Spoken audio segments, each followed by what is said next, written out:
খবর টবর সব ভালো তো? হ্যাঁ পিসিমা, মোটামুটি ভালোই বলতে পারেন। একটি কথা বলার জন্য আপনার কাছে ছুটে আসতে হলো পিসিমা। কথা? কি কথা রে গোপাল? পিসিমা, কদিন আগে বিখ্যাত এক জ্যোতিষ পণ্ডিতকে দিয়ে হাত দেখিয়েছিলাম। আমার হাতের দিকে তাকিয়েই তিনি আচমকা বলে উঠল, আমার পরমায়ু নাকি মাত্র আর 3 মাস। সে কি রে, মাত্র 3 মাস?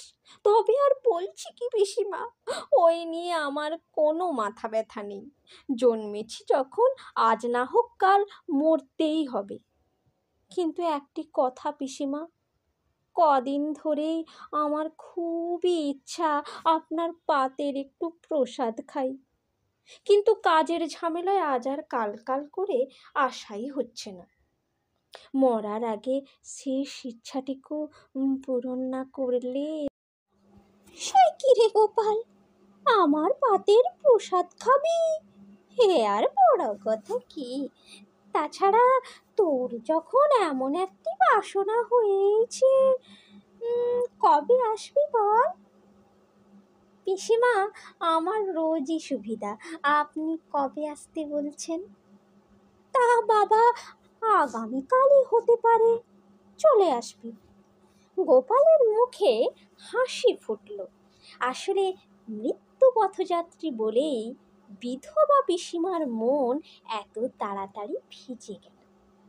এর সামান্য স্বাদ পূর্ণ না করলে হয়তো তাকে নরকগামী হতে হবে।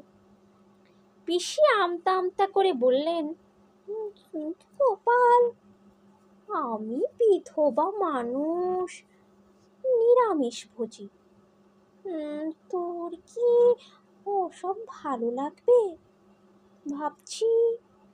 পিসিমা, ও নিয়ে আপনি কিছু ভাববেন না। আসলে আমি আমিষের চেয়ে নিরামিষই বেশি পছন্দ করি। আপনার পাতের প্রসাদ যে আমার কাছে অমৃত তুল্য। তবে পিসিমা, কাল দুপুরের আগেই আমি চলে আসছি। গোপাল পিসির কাছ থেকে বিদায় নিয়ে বাড়ি ফিরল।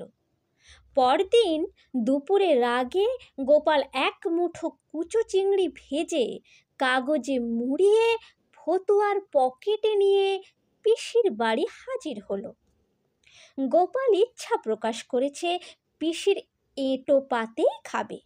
তাই পিসি খাবার শেষে থালার কোণে কিছু আলু ভাজা, শাক ভাজা, লাউ ঘন্ট ও অন্যান্য কিছু তরকারি আর ভাত রেখে দিলেন। গোপাল পিসির এঁটো পাতেই খেতে শুরু করলো।